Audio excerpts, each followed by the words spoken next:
Hi friends, and welcome back to part 11 of the Micamiller investigation.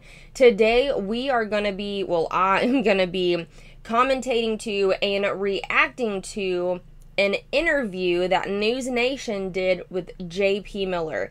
And this was actually uploaded, I believe, just a few days ago.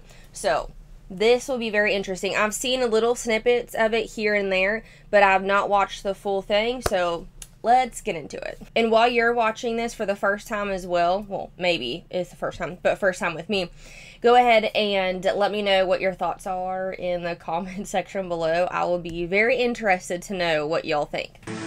Hello and welcome to a special edition of Banfield. And I have to say, special doesn't do this one justice, because this is one story for the full hour, one exclusive story.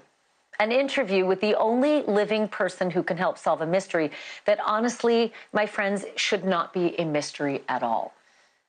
Micamiller died by suicide.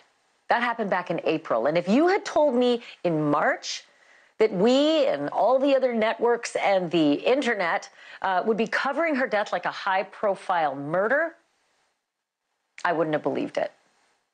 It took investigators very little time to establish that Mica did, in fact, end her own life on her own. Yeah, that's the point. Too little time. They took too little time to figure it out. Because there was an investigation. That's the point. Herself.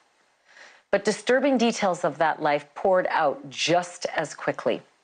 A life centered on an erratic, controlling, and seemingly vindictive husband who's the pastor of a South Carolina church and whom she was in the process of divorcing. That pastor's name is John Paul Miller, JP to his friends and to his family. And while there's a paper trail from here till Sunday that documents the couple's turbulent marriage, the GPS trackers that JP put on Mica's car, her tires that he allegedly slashed, and, oh, right, that topless photo of Mica that he reportedly posted online. One indisputable fact remains, and it cannot be forgotten. John Paul Miller has not been formally accused or charged with anything related to Micamiller's death. Mica was 30 years old and had been living apart from JP for more than a year when she got in her car in Myrtle Beach on April 27th alone and drove to a pawn shop where she bought a gun and ammunition. She made another stop at a gas station, and then she drove to the Lumber River State Park in North Carolina, right across the state line. And it was there that she dialed 911, telling the operator exactly what she had planned for that Saturday afternoon in the woods and where exactly they could find her body. Took about 10 minutes. 10 minutes. And they found Micamiller's body. And though JP had an alibi, and it was verified, and police had receipts and videos, and Mica's own words pointing to suicide, Mica's family and Mica's friends, and seemingly half of the internet, believed that John Paul of the Solid Rock Church was responsible for Mica's death. If he didn't pull the trigger himself, the theory went, he drove his poor wife to do it. Again, JP has not been charged with any crime related to Micamiller's death. He also hasn't done much talking about all of this outside of a church service and a couple of text messages, but now he is talking. And he's talking with News Nation. The Reverend sat down with our Rich McHugh for a wide-ranging, gloves-off interview that you're not going to see anywhere else. It is at times uncomfortable. It is occasionally shocking. And some parts are just plain weird. I want to get straight to part one. John Paul on the suicide, the speculation, the non-stop suspicion, plus the alibi that satisfied the police, if not his haters. And remember, I don't remember what part it was, but Micamiller's brother, at the very, very beginning, before there was, before the FBI was even involved, her brother told people via text message from somebody else that the to pay attention to only News Nation, to what they're saying, because a lot of other news outlets were, you know, coming out with the story, but he was like, we trust News Nation. So you and I have been talking since this happened, basically communicating over text. Why now? Why the decision to speak now after all this time has passed? Where's your head at? Well, I think part of it is I finally got the approval of my attorneys to do so. They, the ones working on the defamation cases, they said it's easier to win a defamation case the more the people talk. And so they've been collecting a lot of evidence over the past while. I'm looking at his eyes just to see if you can, because they're definitely puffy, but I wanted to see if you could actually see tears, but his eyes are pretty red. I think I see, I don't want to say like tear, but you know what I mean? Like his eyes are moist, I guess. And also I think that now that some of the emotion has died down in the world and with people that are led by their feelings, I think now they deserve to hear some logic and some truth and make their own assessment. So. Do you miss her? We have been making our own assessments. That's literally what we've been doing this whole time. And I don't think, like, the stuff that he says isn't logical at all. Yes, sir.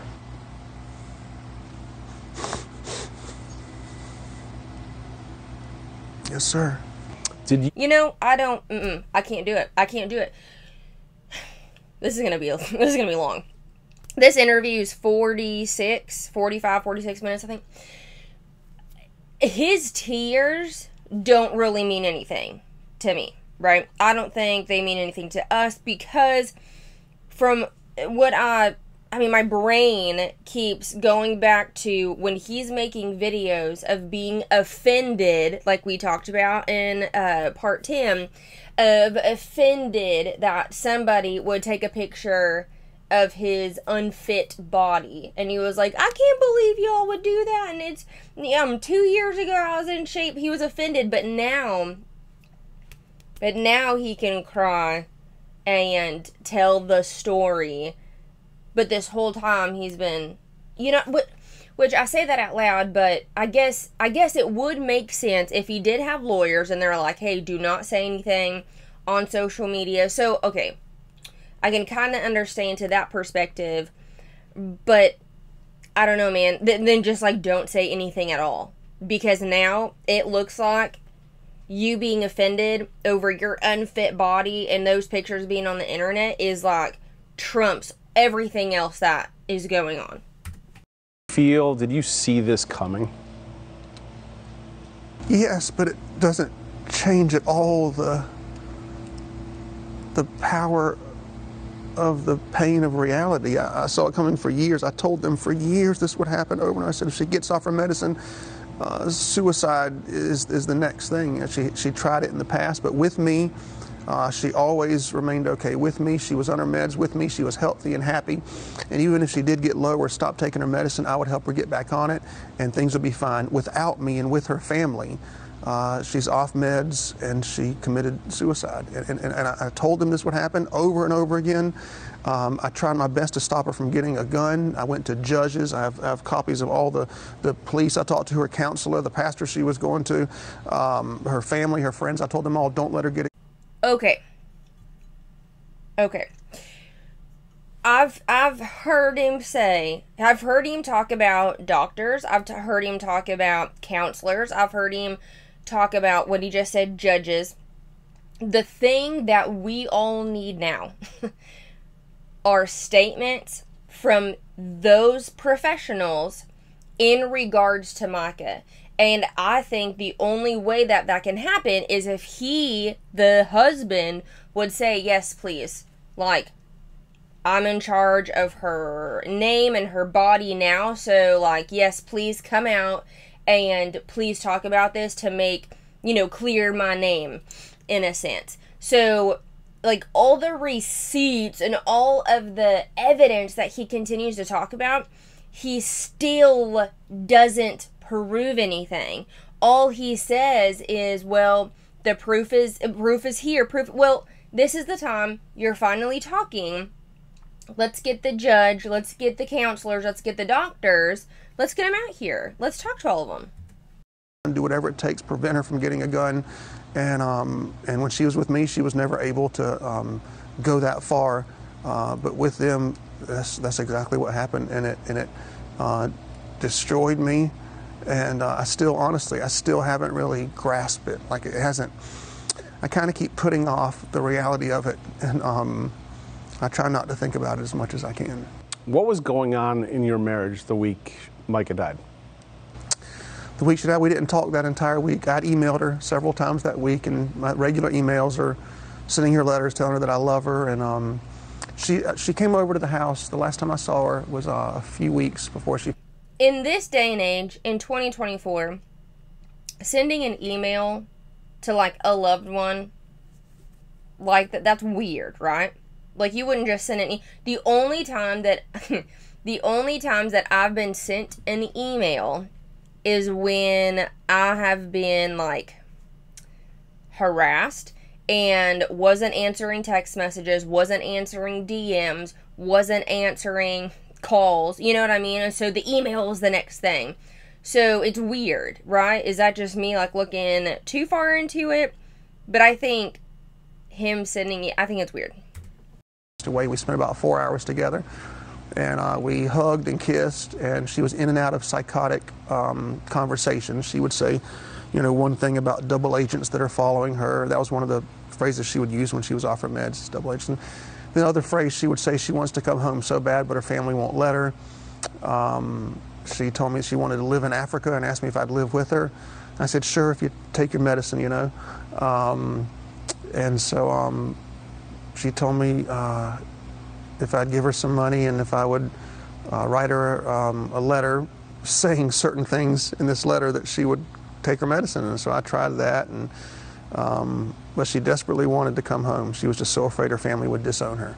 And so the week before she passed away, I probably emailed her maybe 7 or 8 times that week just saying, I love you, you need your lithium, you know, don't forget who you are when you're on medicine versus who you are when you're off. She had lost 40 pounds in a month, and nobody that was in her life thought to take care of her.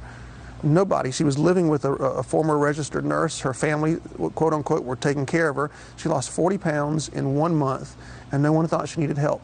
She was talking about living in Africa. No one thought she needed help. She's making videos on Facebook, and if you see the videos, you know it's not her, because she has a different cadence, a different tone, a different amount of words per minute when she's healthy and on medicine than when she's off. And the way she was even looking into space when she's taking those videos, you knew she was delusional. And if somebody loved her enough to take her to a professional. I wonder which videos, because the videos that we've seen were very peaceful, very solemn, very, like, I want to get out of a situation, like, the Lord loves me enough even when I mess up. You know what I mean? It was very peaceful and very, like, I'm finally getting out of this. There weren't videos that were like, oh no, is she okay? Like, she looks a little crazy. Unless some of those videos were deleted or something. But not the videos that we've seen. Okay, this woman says she's being abused, or this woman says, you know, this, or she's lost 40 pounds in a month. If someone thought I need to take her to a professional, that professional would have known that she needed medicine. And the reason I know that's true is because I took her a few weeks before she passed away. I took her to probate court, and in 3 minutes time, she went in, she walked back out. When I went in, they said, your wife is mentally ill and she needs medicine desperately. So where are these people? Why weren't they called? Where are these people, that counselor, that psychiatrist, whatever, who is that person that said that? That person should be here. You know what I mean? Like, he should have these people on freaking speed dial, or like sitting behind him, or whatever, to like, hey, you are my receipt. Like, you, professional, need to speak on my behalf. He keeps naming off these people, but there's never any more. They're never there. You know what I mean? And I said, okay, let's do it. Let's get her the medicine. Let's get her help. And they said she's not a danger to anybody in society, so we can't force her to do it. But if one of her family members or friends had taken note of the way she was acting and seen what was happening to her physically and taken her to just one professional, they could have saved her life. Where were you when Mica died? It was on a Saturday. I was in Charleston with about 100 people from my kids' school. What was it? Oh, soccer. It was a soccer tournament. Okay, so we know, I've gone through Mica's last day, pretty much almost down to the minute. Bring us through your last day. You said soccer. Do you have any documentation that they were there? Oh, you're asking because, okay, I got you. Yeah, of course. Yeah, I can't believe people. Oh, my Lord. So, yeah, I was with about 100 people. We had dinner that night. We were all together at the soccer fields that day. Afterwards, after the soccer game, somebody was with me the entire time, who I can't name due to legal purposes, but I will say it's somebody that I love more than anything else on planet Earth. Man or woman? Young person that I cannot name due to legal purposes. Probably one of his children. But somebody that I am responsible for and love very, very much. And that person was with me, and we went shopping in Charleston, and we got food in Charleston, and there's all the receipts from that throughout the time. I think we might have gotten gas too, and then made it back to Myrtle Beach. And I was just like, he's doing a lot of face touching, his voice higher pitched.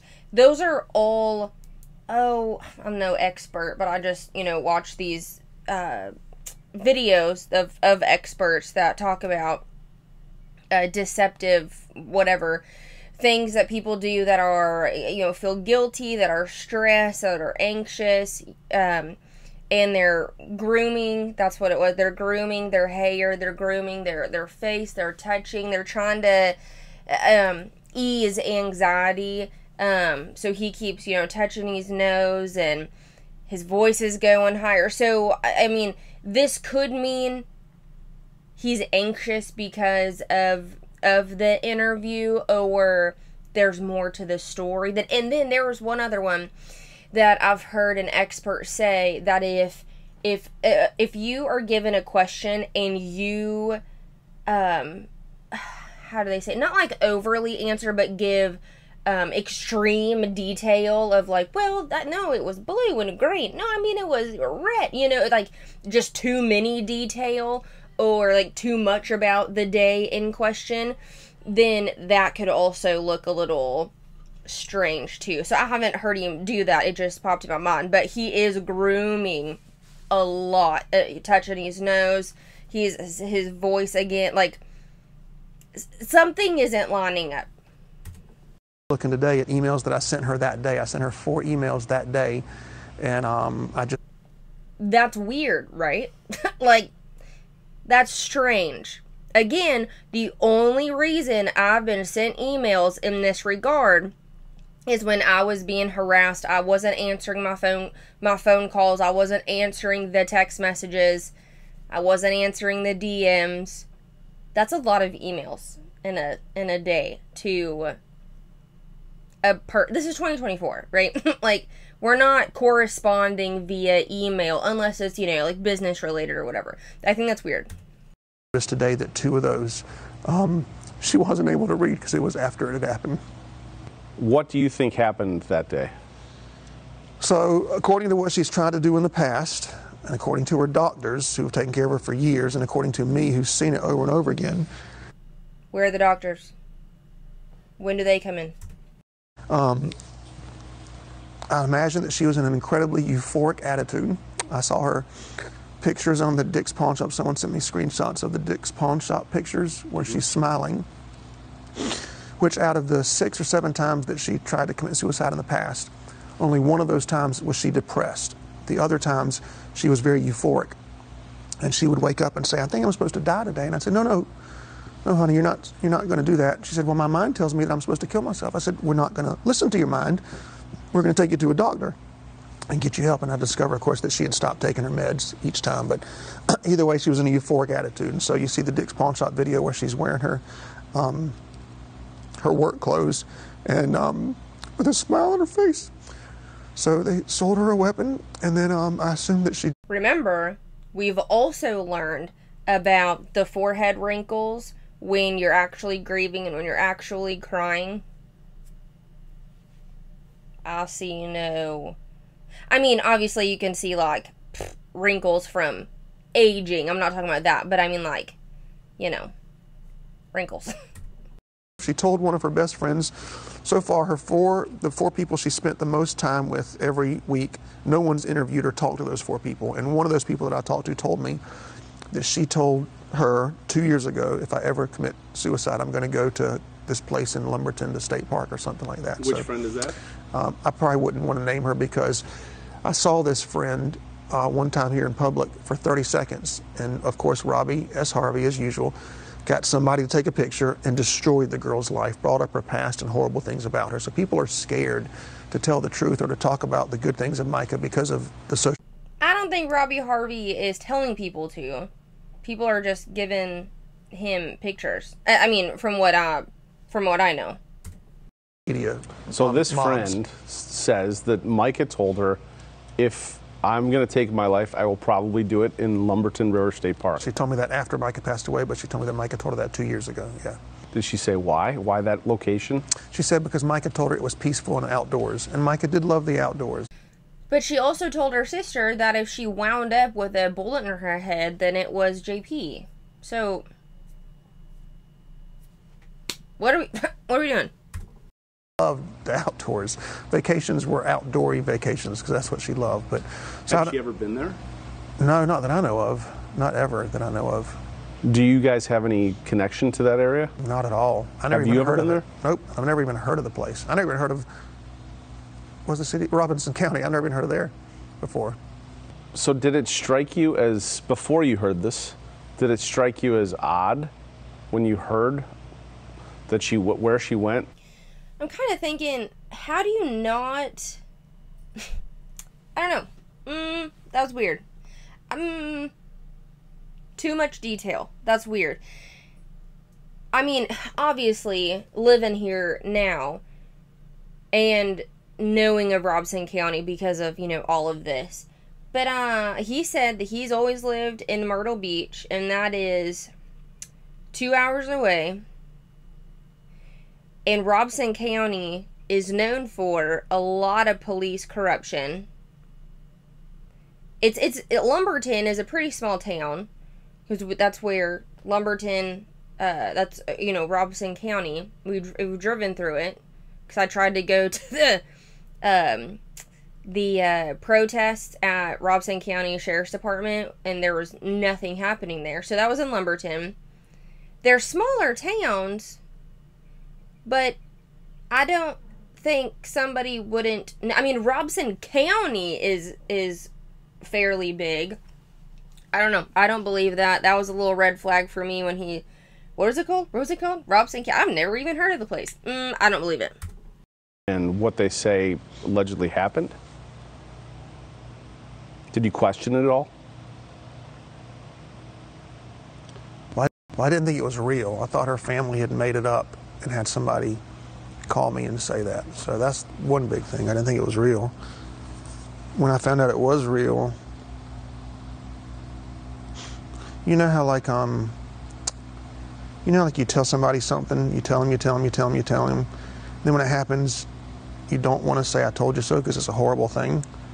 That's what I felt like. I felt like I told y'all, like I told her family this so many times you can't imagine. I told her friends this. I told everybody. I said, if y'all don't get her lithium, she's going to commit suicide. Her doctor told her this on paperwork where her doctor said this. And let's solve this whole thing. Where's the paperwork? Let's solve the whole thing right now. Where is the paperwork? And then when I get the call, I felt like the world's biggest failure because I spent the past 3 months when her family got her out of. Isn't that interesting? He hears that his he hears that his wife killed herself. And the first thing that he thought was him being a failure.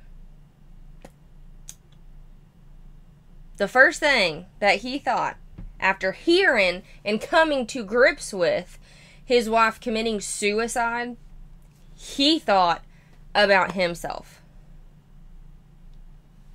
Okay. Hospital and didn't bring her home.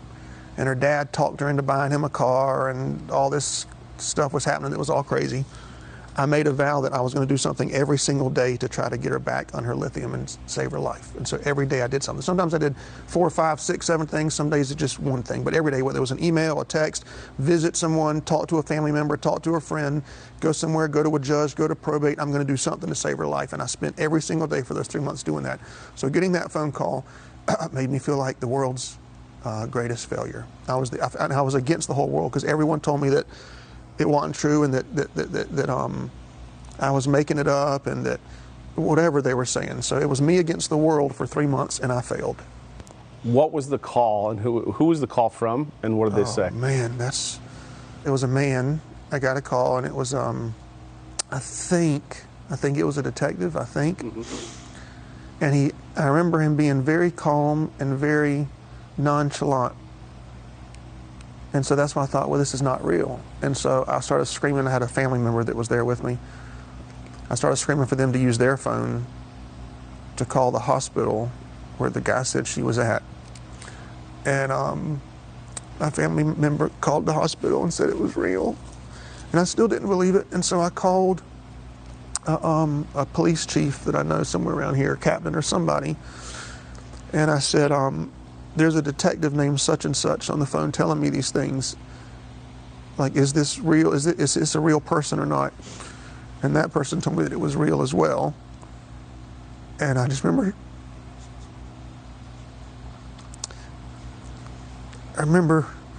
screaming really loud and throwing up everywhere. And what did they tell you? I remember throwing up. Did I have spaghetti that day? It was a lot of throw up. It was something red. I'm sorry? What did they tell you?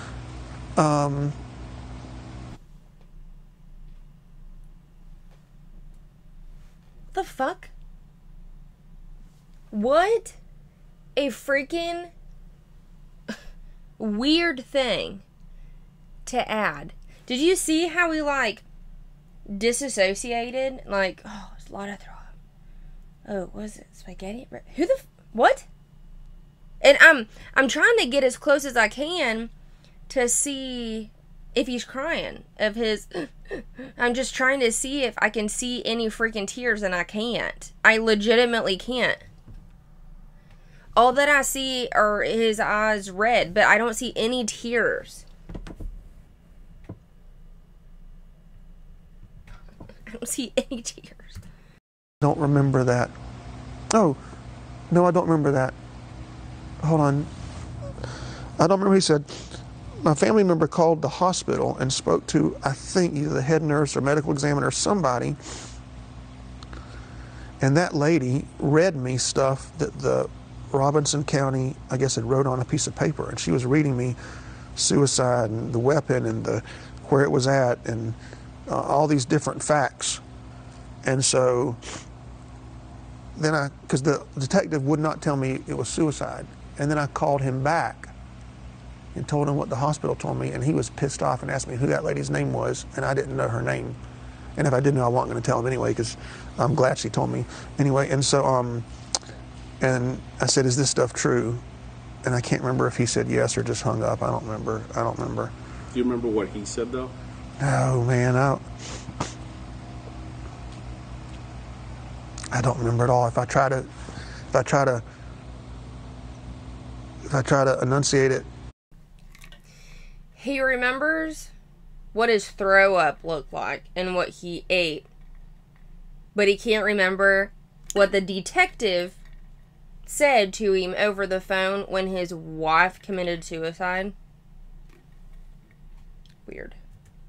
Probably be making something up based on all the crashing of everything going on, so I can't tell you for sure. Did you ever question the findings that the authorities gave to you that this was suicide?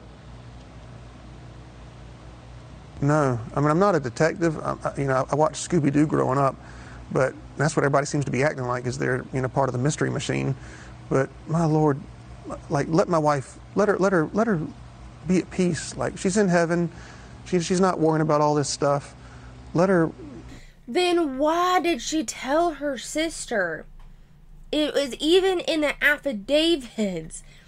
If I wind up with a bullet in my head and it looks like I committed suicide, it wasn't me, it was JP. Then why did she say that? Those are the reasons why she's... I mean, I don't know if, like, you know, people actually rest in peace. Like, we don't know. You know what I'm saying? So, it's not like she's not in peace because all the internet's raising hell about it. That's not how that works. She's dead regardless. So it doesn't matter if we're not talking about it. It doesn't matter if we are talking about it. She's still not here. So it doesn't mean that she's not at peace or at peace. You know what I'm saying? So that doesn't matter. He just wants people to drop it, which that's not going to happen. But the reason why people are raising hell about it is because of the things that she has said to her sister and to other people about, if I wind up dead, it wasn't me. That's why. That's why we're raising hell about it. Because none of it makes sense. Rest. Let her memory rest. She had suicidal tendencies over and over, year after year, off medication especially. She went to Dick's Pawn Shop before, purchased a weapon, and tried to do the same thing. She drove out in the middle of nowhere. She called 911, left a voice message. I don't really understand what else could be. Okay, where's that then? Where's that 911 call? He says so many things that happen, which, if he does have all of those receipts, I mean, could prove a lot. It really could. Let's be honest. I still don't like him, but it could. However, there's not one time where he was like, here's a 911 call from years ago for doing the same thing. Here's the letter that she wrote, or this is the other friend saying that she was going to die in Lemberton. You know, like, there's nothing. There's nothing. But you know what? I'm not a professional, so I don't know. In other words, it all added up to you. It made sense to you. I mean, I'm not a detective. If she had heart surgery, I'm not going to question the heart surgeon. I don't know anything about detective work at all. Right, but it's your wife. I mean, it's... And them telling you her life has ended. Are you trying to ask me if I think somebody murdered her? Do you think anybody murdered her? No. We have to take a quick break, but don't go anywhere. No! Did you hear that? We need to do, I really, really hope, a body language expert does a reaction to this, who understands the case and understands, like, what's going on. If you find that, please let me know, and I'll do a reaction to that, because I would love to watch it. No! Going up again. He's telling on himself, dude. One of the things that raised eyebrows initially for the public was when you gave a sermon here and you announced publicly that she had look at his fingers. Watch his hands. committed suicide. And you talked about, you attributed it to her mental health. Why did you feel the need to come out with that at that moment? That's a great question. So first, let's discuss why I preached that morning. Is that okay? Okay, so people have been asking that. So have you ever taken any psychology classes or anything like that? Very few. Okay, yeah, I haven't taken any. So I would love to find a book or a psychology professor or someone that could tell me the correct response when you spend 7 years trying to keep someone alive by just taking a few pills that their family tells them not to take. Then when they don't take it, they go into a hospital, their family takes them out, and then you spend 3 months trying to get them help when their family's telling them that you're evil and the bad person, and then it finally happens, the thing that you've been dreading for 7 years, and you're trying to prevent for 7 years, then it happens. I don't know what the correct response is, right? Am I supposed to stay home and cry? Am I supposed to go out with my friends? Am I supposed to go to a bar and drink? I don't know what the right thing is, right? As a pastor, should I just get on my knees and pray? I mean, I want to die in that moment. And so the next morning, I remember thinking, okay, if I stay home, I'm probably going to kill myself. I'm probably going to just go to heaven and be with her and be done. Because I need to be around people, but I don't want to be around people and come to church if I'm not going to preach, because then I'll be judging the guy that's preaching the whole time. And I can preach just as easy as I can breathe. So I'm just going to go in the mode of what I'm normally going to do and just continue my life normally until I finally have to deal with what's going on. And so I didn't know what else to do. I didn't know the right response. I wish somebody had told me, in hindsight, if I go back in time, I probably would have done the same thing and still preached. And then at the end, and the sermon was about leaving your legacy and the people you leave on earth and your memory that's being left. So I thought maybe that's God. Then I thought, you know what, Mica would want me to preach. That's exactly what she'd want me to do. She'd be telling me to do it. She'd be trying to force me to do it. So I preached. And then at the end of the sermon, when I made the announcement was made. And of course, I'm not in a clear thinking frame of mind. I mean, it's like, it's not like I'm, kumbaya and got it all together. I said what I said. That's the point. Then why preach, dude?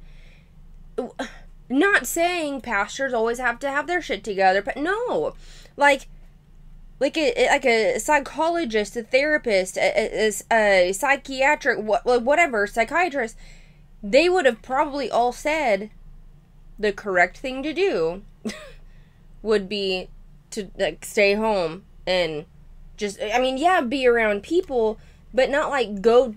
He literally, okay, him preaching would be the exact same thing as just you going back to work the next day. And then at the very, very last second, told your boss or told your coworkers, hey, this is what happened. So if I'm a little off, that's why. That's literally what it would be like, going back to work, because that's his job. That's his work. But it is so very interesting, very, very telling, and very eerie that he said if I would have stayed home, I would have killed myself. Solid rock church. This is your pastor. A pastor of a church, they're real people. They don't need to have their shit together all the time. But let me tell you, they shouldn't be thinking about committing suicide. No, not at all. And that is not the first time that he has said, I was going to commit suicide. That's not the first time. That is a huge ass red flag. Huge ass red flag. This kind of reminds me of the cults, the Jim Jones, excuse me, the ones that were very, very, the government is coming to get us, so when they come to our home, we drink the Kool-Aid, and it's just a mass suicide, right? These are my opinions. The way that he speaks sounds as if it's okay, all of us taking the Kool-Aid, we all gotta go. Dude, he has said he wanted to commit suicide way too many times for it to be an okay thing. Because I didn't want them to think that it was because she's a bad person, or I wanted them to know, if Mica does anything that's out of character, it's because of her mental illness. It's not because of her. She's a wonderful woman, full of integrity. When she's on her medicine, she's black and white, does the right thing, does not like the wrong thing being done. Off medication, she's a totally different person, and I didn't want them to see her as someone that was bad. I wanted them to know it's just a sickness, like if you have heart disease or if you have, diabetes or whatever, mental illness, you need medicine to continue going forward. And so that's why I said that. Also, something I found interesting in that moment, you said, before I tell you this news, I'm going to paraphrase here, I'm going to tell you this news, and I want you to leave. I don't want you to stand up and talk about it. Why? That's a great question, and that was actually intentional, because the last thing I wanted to hear was people talking about my wife. I wanted them to go. Then guess what? Don't go to work. Don't go to church. Don't preach. If you didn't want people, you would need another pastor of the church to fill in that morning and say, hey, the reason why I'm filling in is because, fill in the blank, Pastor JP doesn't want people to reach out. He is with his loved ones right now. That would have been the more appropriate way to go about that. Literally the opposite of what he did, and now he's like, well, you tell me what someone, 7 years trying to put love, like, everything still revolves around, well, I try to keep her alive. Well, as soon as she died, I felt like the stupid one. I felt like I was a failure. This is me. Dude, I don't want to say, oh, he's a narcissist, just because everybody and their mom claims to everybody else to be, a narcissist, and it's freaking obnoxious and it's annoying. However, he sounds like a narcissist, you know what I mean? Like, I'll be a hypocrite right now. Like, he is a living, breathing, freaking, he has narcissistic tendencies, symptoms, whatever, because quite literally, this whole 40, we're at like 30-something, 20-something minutes, I think, it's all about him. It's all about how her death made him feel. Jesus. Take it to Jesus before they start, doing what some Christians like to do and just chatter. And I didn't want to experience the extra pain. I didn't want to be mad at somebody in my church because I heard them say, well, I'm not even going to guess at what somebody could have said, but I didn't want anybody to say anything negative about my wife. Another point of concern, let's say, for people watching, was when you gave a eulogy. It was something concerning. People said that was concerning that you said that you tried to raise Mica from the dead. And how do I say? For people who were not raised in a fundamentalist home, a fundamentalist like way of living, I can understand how this would be weird. I mean, it is, whatever. It is weird. However, I think his church is non-denominational. However, they do speak in tongues. So if they're speaking in tongues, they do fully believe in laying on of hands and potentially being able to raise people from the dead, for healings. Like I said, they do speak in tongues, so they believe in the Holy Spirit, okay? So coming from a background of Holy Spirit church, Pentecostal church, they fully believe in miraculous healings, and what comes with miraculous healings is potentially raising somebody from the dead. Has that happened? No. Do they talk about it all the time? Sure. So when I heard this, it wasn't as a shock to me as if somebody who maybe even was Catholic or atheist or any other type of belief or denomination that do not believe, like, that's weird. Like, I can understand how that would be weird. However, not like defending JP by any means, but like they fully believe laying on of hands and healing. I believe in demonic possessions, being able to fill people with the Holy Spirit. You know what I'm saying? So for people who truly believe that, it's not weird. But for somebody like on the outside, I can understand how it would be. I mean, it's weird regardless, as I said. However, when you're raised around it and it's just a part of life of just putting your hands on people and praying for healing, it's not that. This is not an uncommon way of thinking, is what I'm trying to say. For a church who believes this is not a very uncommon belief. Another point, you said you laid next to her body in the morgue. Is that true? I didn't lay next to her body. I mean, I laid, I couldn't, you can't lay next to her because her body's up on this thing, but I mean, I hugged her and I sat on the floor, next to her and just talked to her for a while. But yeah, I tried raising her from the dead because you know what? If it had worked, we'd have a whole different story, but God forbid me not try it and always wonder the rest of my life, would it have worked? Right? Jesus did it, Elisha did it, a few other people in the Bible, and so yes, if somebody I love more than anything in the world has passed away what I believe to be an early death, you better believe I'm going to try to, in Jesus' name, raise them from the dead. I believe in healing, I believe in miracles, I believe in the raising of the dead. I'm a one God, apostolic, tongue-talking, holy rolling, born-again, heaven-bound believer in the liberated power of Jesus' name. I'm not ashamed of it. I wonder how many times he has said that to be. But again, when you're in that church, and especially when I was in the youth group, we had like a saying like that for people who talked about it. It was holy roller, tongue speaking, Jesus believing. You know what I'm saying? So that is not an uncommon belief. As weird as it is, it's not uncommon. Would you characterize your relationship with Mica as healthy? Oh man, when she was on her medicine, we had the greatest marriage you could ever imagine. We spent every day together.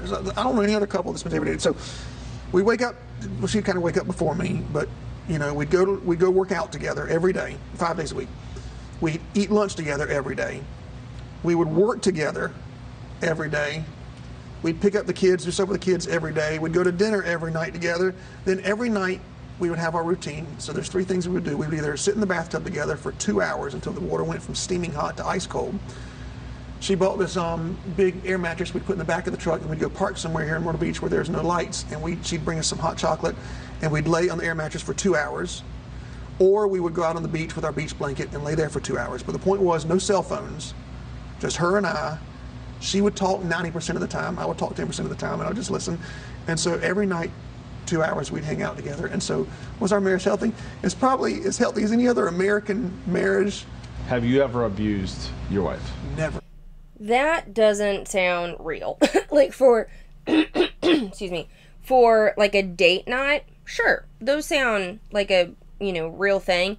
But for every single night to just sit in a bathtub or on the beach or in the truck for 2 hours, that's so hard to believe. Once in any way, shape, or form. I took better care of her than anybody could ever take care of her.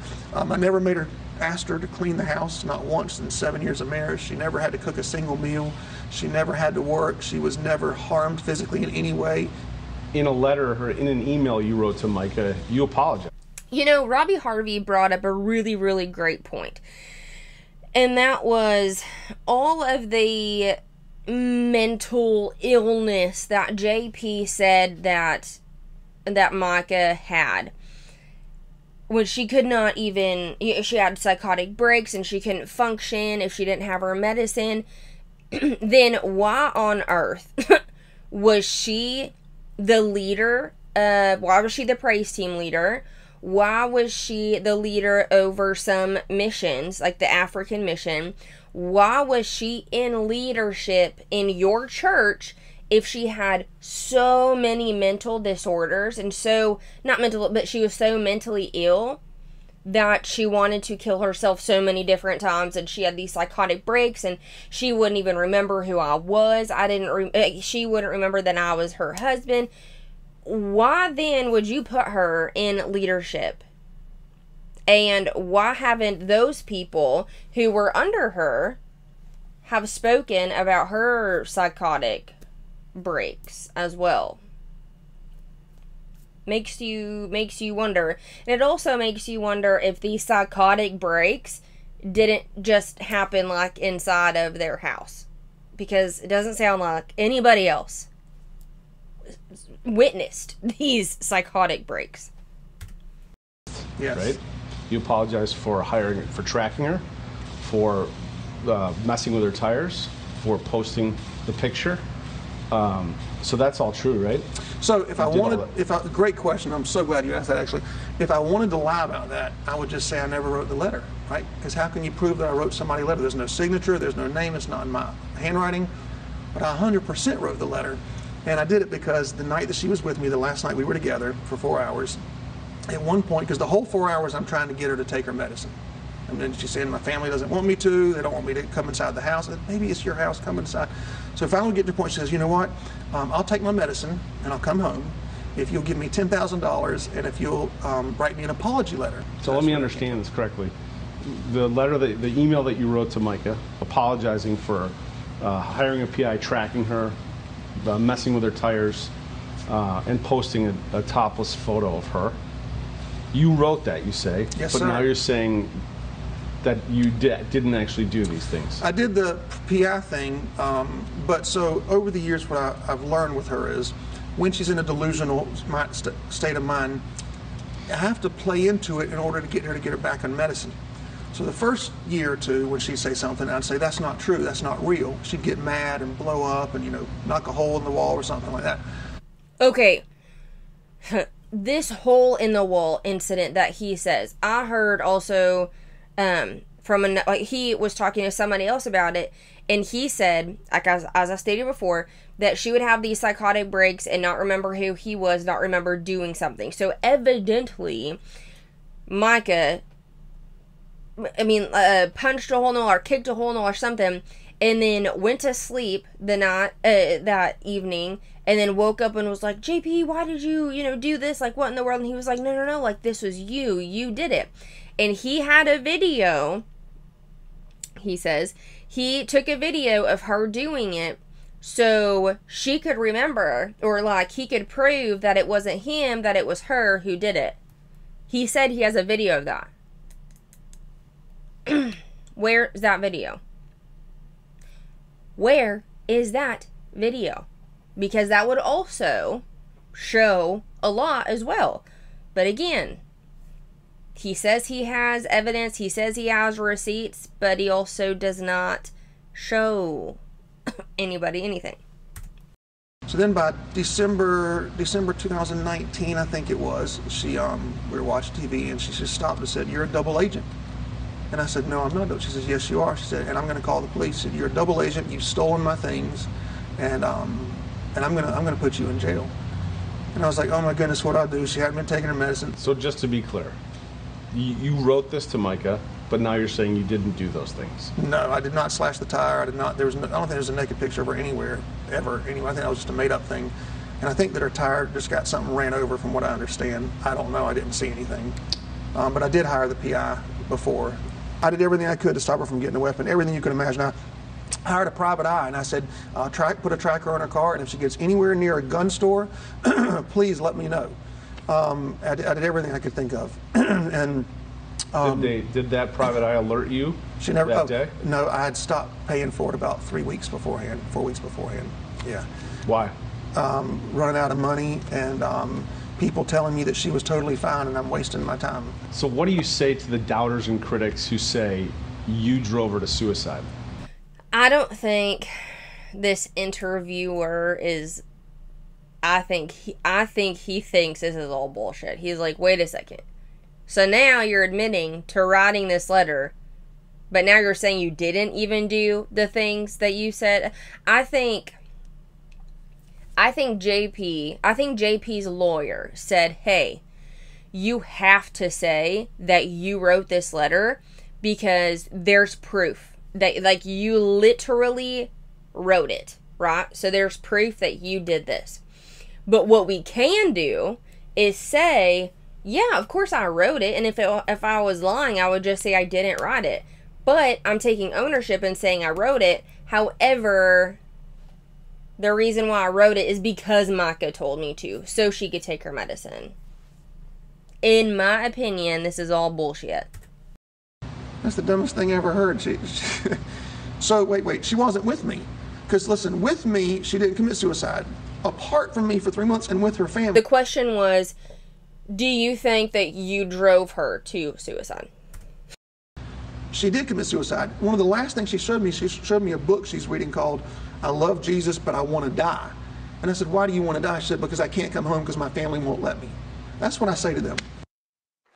Sorry, I'm so sorry. Okay. I'm so sorry. You need a minute? Oh, man. Oh, man.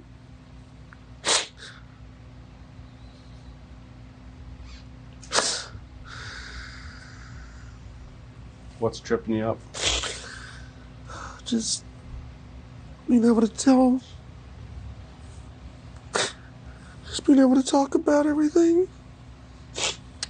It feels like that people don't care to hear the truth. They just want to go off of feelings and believe whoever screams the loudest rather than whoever, has the proof. Do you feel that you did anything that you would change? Do you feel any part responsible? God, that's a great question. Man, that's such a good question. Wow, what a good question. Can I have a second to think about it? Sure. Okay. Oh my gosh, that's such a good question. What would I do differently? Oh man. I know what I do. I would not involve her family when she's having mental episodes and is schizophrenic. And is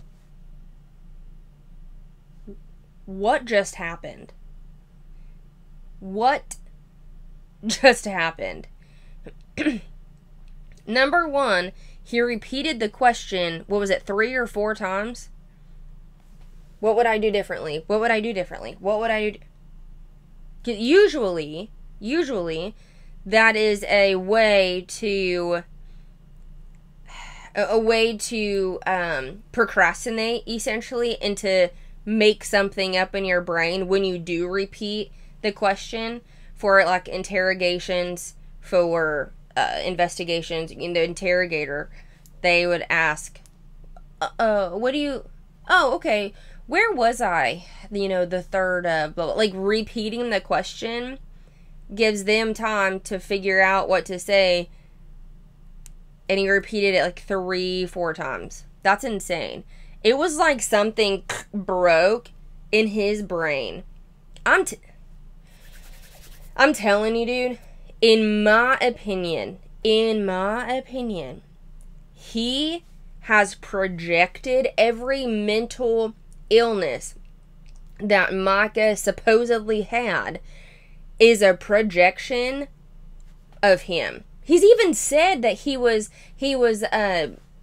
given lithium by his doctor, 900 milligrams to be exact, which I saw a video of a psychiatrist actually be like, 900 milligrams is way too much, who did a reaction to the video that he did when he was like, I just want to die, like, if I was at home, I would not be, like, I would be dying, and I'm, demons are coming out of me, and I'm prescribed to 900 milligrams of lithium, and I'm the worst mentally, like, I could be. And it's like, you are completely projecting, in my opinion, your mental illness onto now your dead wife. We've seen you dressed as Spider-Man in videos. Okay, let me just, wait, hold on. I'm not Spider-Man. I can neither confirm nor deny. To me, it says Spider-Man as the person who's texting me. So we've seen you in videos. No, it doesn't. No, it does not. We've seen the picture of Spider-Man, but it literally says Spider. Dressed as Spider-Man. We know there's a Spider-Man character in the back of your house somewhere. Her family wonders if you have identity issues and this need to align with superheroes. What's your reaction? And what's the reason for the Spider-Man? Well, first of all, I can neither confirm nor deny that I've ever put on a Spider-Man costume. But you'll never see me in the same room with Spider-Man, I will say that.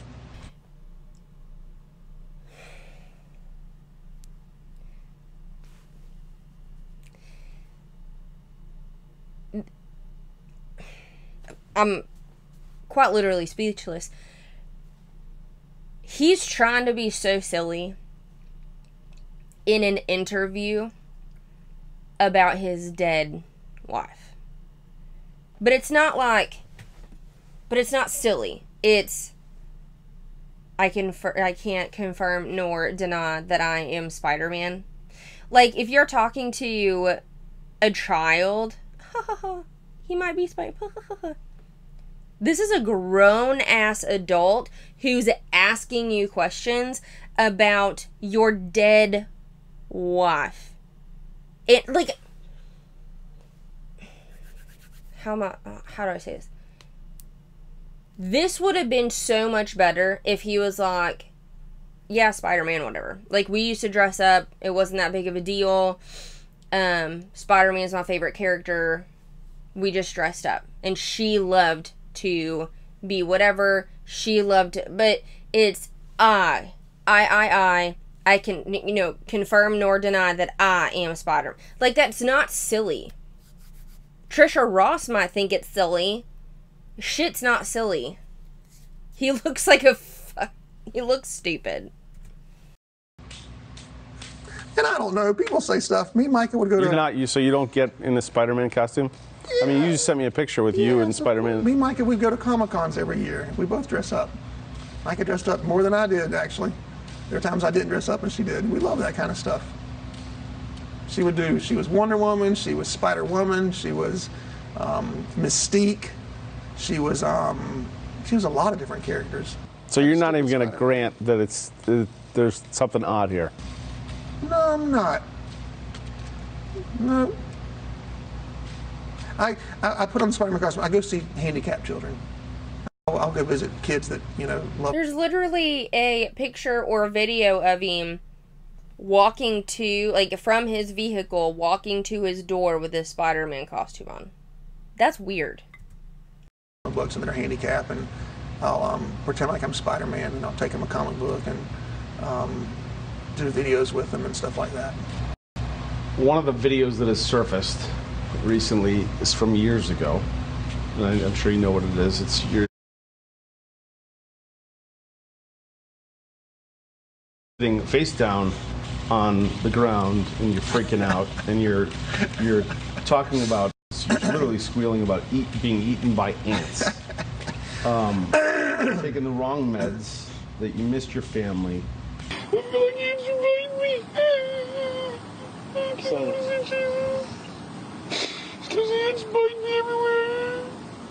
Is your medication something they gave you? I mean, for viewers, for people watching it, the common thought is, what is going on here, and do you have a drug problem? So, I fell out of a tree, a giant magnolia tree. It was like 300 years old. I broke 12... Again, too many details. Those details do not matter. Too many. Bones. It was 10 to 12 bones. I don't know if you count fingers. Yeah, it is count fingers. Anyway, I have all this metal in my body, and I'd never taken... Proof, please. He would have taken pictures of his full cast, her full body cast. Where are the doctors? Please give us receipts of all the metal in your body and all of the broken bone. What a stupid thing. Fingers count? No, they're not bones. What are you talking about? What are you talking about? What a stupid thing to say. Meds in my life, and I just had my body cast taken off. And so I took... Turn into freaking Gumby when you... I mean...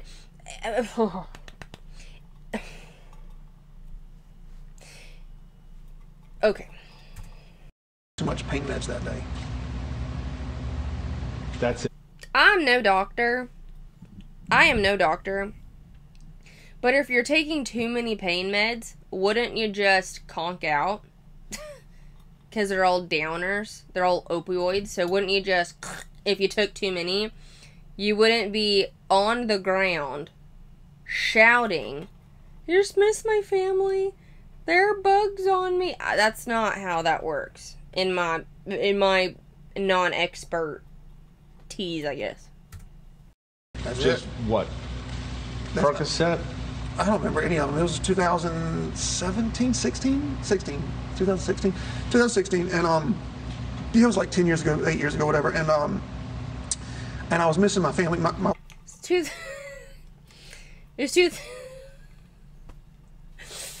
2016, 2017. It was 10 years ago. Mica and I, we started through an affair, and so we were both married to people, and then we got divorced, and I was missing my family because I'd lost my family at the time, and I was on pain meds, and it just all went together. But fell out of a tree, broke a bunch of bones, took too many pain meds. That was that story. Not hallucinogenics. No. What would hallucinogenic be? Make you hallucinate. Well, what makes you hallucinate? Drugs. Like illegal drugs? Hallucinogenic drugs, yeah. Oh, I've never done a legal drug my whole life. Okay. Well, oh crap, that was a lie. I'm sorry, that was a lie.